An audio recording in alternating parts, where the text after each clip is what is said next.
स्वागत है दोस्तों आपका एक बार फिर हमारे स्मार्ट बायोलॉजी क्लासेस में, जिसमें कि हम आज लेके आए हैं कोशिका। जैसा कि आप सब जानते हैं, कोशिका किसी भी जीवधारी की सबसे छोटी इकाई होती है, जिसके बिना जीवधारी की बॉडी स्ट्रक्चर हो या उसकी कोई क्रिया हो, कोई भी क्रिया या बॉडी स्ट्रक्चर कुछ भी पॉसिबल नहीं है। अगर कोशिका ना हो तो जीवन की कल्पना ही नहीं की जा सकती है। तो चलिए टॉपिक पे आते हैं। देखिए कोशिका, कोशिका क्या है? जैसा कि आप सब जानते हैं, कोशिका स्ट्रक्चरल और फंक्शनल यूनिट है किसी भी जीवधारी की। स्ट्रक्चरल का मतलब होता है संरचनात्मक। अगर स्ट्रक्चर की बात करें तो किसी भी जीवधारी की जो बॉडी बनाई जाती है, बॉडी का जो शेप साइज बनाया जाता है, वो कोशिका के द्वारा बनाया जाता है। और फंक्शनल का मतलब होता है क्रियात्मक। क्रियात्मक का मतलब है उनके अंदर की जो एक्टिविटी, किसी भी जीवधारी के अंदर की जो सारी एक्टिविटीज होती हैं, एज लाइक मेटाबॉलिज्म हो, उपापचय क्रियाएं हो, या एक्सक्रीशन हो, या न्यूट्रिशन हो, ये सारी जो क्रियाएं होती हैं ये कोशिका के द्वारा ही संपन्न होती हैं किसी भी जीवधारी के अंदर। तो चलिए हम देखते हैं कोशिका की हिस्ट्री क्या रही होगी, कोशिका कैसे खोज कोशिका की किसने की। जैसा कि आप जानते होंगे, सबसे पहले वैज्ञानिक रॉबर्ट हुक ने, एक वैज्ञानिक थे जिनका नाम था रॉबर्ट हुक। रॉबर्ट हुक ने 1665 ईस्वी में कार्क के टुकड़ों को छोटा छोटा काट करके उसको इलेक्ट्रॉनिक माइक्रोस्कोप के नीचे रखा। तो उन्होंने देखा, जब उन्होंने कार्क को काट के रखा तो उनको मधुमक्खी के छत्ते के समान, जैसा कि यहाँ मैंने लिख दिया है, मधुमक्खी के छत्ते के समान रचनाएं दिखाई पड़ी। कुछ इस तरीके से उनको रचनाएं दिखाई पड़ी होंगी, कुछ इस तरीके से, ये कुछ इस तरीके से इनको रचनाएं दिखाई पड़ी, जिसको कि इन्होंने नाम कोशिका दिया। इनको नाम इन्होंने क्या दिया? कोशिका दिया।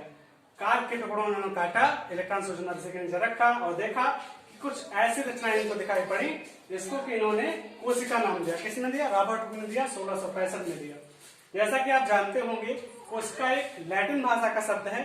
सेल एक लैटिन भाषा का शब्द है जो सेलुला से लिया गया है। सेलुला, सेलुला का अर्थ होता है स्मॉल रूम या स्मॉल कोठरी। तो हम कह सकते हैं कि सेल जो है वो लैटिन भाषा के सेलुला से लिया गया है। इतना क्लियर हो गया? चलिए अब आते हैं कि कोशिका का क्या वर्क होता है, कोशिका की स्टडी को क्या कहते हैं। अगर हम एक पार्टिकुलर कोशिका का अध्ययन करते हैं तो उसे हम साइटोलॉजी कहते हैं। Study of cell is called as cytology. Cytology कोशिका की स्टडी को कहा जाता है। और जैसा कि आप लोगों को पता होगा, कोशिका सिद्धांत सबसे पहले 1839 में, 1838 से 39 के बीच में दो वैज्ञानिकों ने दिया, स्लाइडेन और स्वान। दो वैज्ञानिक थे, स्लाइडेन और स्वान, जिन्होंने कोशिका सिद्धांत को प्रतिपादित किया। कोशिका सिद्धांत में क्या था? कोशिका सिद्धांत में था कि कोई भी जीवधारी है, उसकी जो उत्पत्ति हुई होगी वो एक कोशिका से हुई होगी। किससे हुई होगी? एक कोशिका से। कोई भी जीवधारी है, बिना कोशिका के जीवधारी की उत्पत्ति संभव नहीं है। तो पहला पॉइंट जो कोशिका सिद्धांत का रहा होगा वो है प्रत्येक जीवधारी की उत्पत्ति एक कोशिका से हुई। और दूसरा जो पॉइंट है, प्रत्येक जीव का शरीर अनेक छोटी छोटी कोशिकाओं से मिलकर बना है। जीवधारी का जो शरीर है वो छोटी छोटी बहुत सारी कोशिकाएं मिली तब किसी जीवधारी का शरीर बना है। ठीक है, जैसा कि आप सब जानते हैं, कोशिका दो प्रकार की होती है। जैसा कि हमने यहाँ पे लिख भी दिया है, कोशिका दो कौन कौन से प्रकार हैं। पहला है प्रोकैरियोटिक कोशिका, दूसरा है यूकैरियोटिक कोशिका। पहली प्रोकैरियोटिक, दूसरी यूकैरियोटिक। चलिए देखते हैं प्रोकैरियोटिक कोशिका क्या है।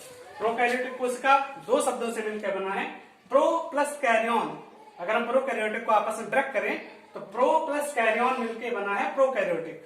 प्रो का मतलब जानते होंगे कि प्रो का मतलब होता है पहले, और कैरियन का मतलब न्यूक्लियस से होता है। मतलब कि न्यूक्लियस के पहले के जो स्टेज रही होगी वो कोशिका जो बनी होगी, जो न्यूक्लियस के बिना कोशिका बनी होगी, उस कोशिका को हम प्रोकैरियोटिक कोशिका कहते हैं। कहने का मतलब प्रोकैरियोटिक कोशिका जो केंद्रक होगा वो डेवलप केंद्रक नहीं होगा, अर्थात प्रोकैरियोटिक कोशिका में केंद्रक नहीं पाया जाएगा।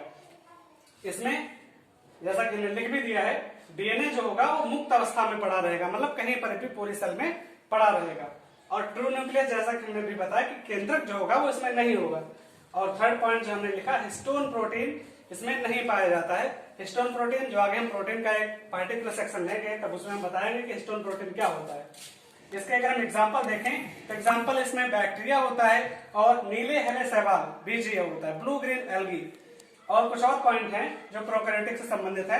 इनमें 70 इस प्रकार का राइबोसोम पाया जाता है। अगर हम राइबोसोम की बात करें तो आपको पता होगा कि राइबोसोम दो प्रकार के होते हैं, एक होता है 70 राइबोसोम, एक होता है 80 राइबोसोम। तो प्रोकैरियोटिक कोशिका में 80 राइबोसोम पाया जाता है, सॉरी 70 राइबोसोम पाया जाता है। प्रोकैरियोटिक कोशिका की एक और खासियत होती है कि इसमें कोई भी कोशिकांग नहीं पाए जाते। एक सिंपली छोटी सी सेल पाई जाती है, बट उसमें कोई भी कोशिकांग नहीं पाया जाता है। कोशिकांग का मतलब माइटोकॉन्ड्रिया से है, गाल्जी काय से है, और बहुत सारे ER से है, एंडोप्लाज्मिक रेटिकुलम से बोलते हैं, अंडद्रव्य जालिका उससे। तो ये सारे कोशिकांग इसमें नहीं पाए जाते हैं। और प्रोकैरियोटिक कोशिका का जो विभाजन होता है अर्धसूत्री विभाजन होता है। प्रोकैरियोटिक कोशिका का विभाजन अर्धसूत्री विभाजन होता है। अब चलिए थोड़ा हम इधर आ जाते हैं यूकैरियोटिक कोशिका की तरफ। यूकैरियोटिक कोशिका की तरफ, यूकैरियोटिक कोशिका क्या है? जैसा कि आप सब जानते होंगे, यूकैरियोटिक कोशिका में केंद्रक पाया जाता है। देख लीजिए, ऐसा कि हमने भी लिख दिया है, यूकैरियोटिक कोशिका में केंद्रक पाया जाता है। कोशिकांग चाहे वो माइटोकॉन्ड्रिया हो, चाहे वो गोल्जी बॉडी हो, चाहे ER हो, एंडोप्लाज्मिक रेटिकुलम हो, ये सारे इसमें कोशिकांग अच्छी तरीके से पाए जाते हैं। इसमें यूकैरियोटिक कोशिका में 80 राइबोसोम पाए जाते हैं। अभी हमने प्रोकैरियोटिक में इधर बताया 17 राइबोसोम, अभी हमने इधर बता रहे हैं कि 80 राइबोसोम पाए जाते हैं। तो क्लियर, 80 राइबोसोम पाए जाते हैं। इसमें हिस्टोन प्रोटीन भी पाया जाता है। इधर प्रोकैरियोटिक में हिस्टोन नहीं था, इधर हिस्टोन प्रोटीन पाया जाता है। इसमें कोशिका विभाजन जो होता है वो अर्धसूत्री हो सकता है या समसूत्री हो सकता है। अर्धसूत्री मीन्स मियोसिस डिवीजन हो सकता है या माइटोसिस डिवीजन हो सकता है। आज के सेक्शन में इतना ही। फिलहाल कमेंट करके बताइएगा कैसा रहा। जय हिंद,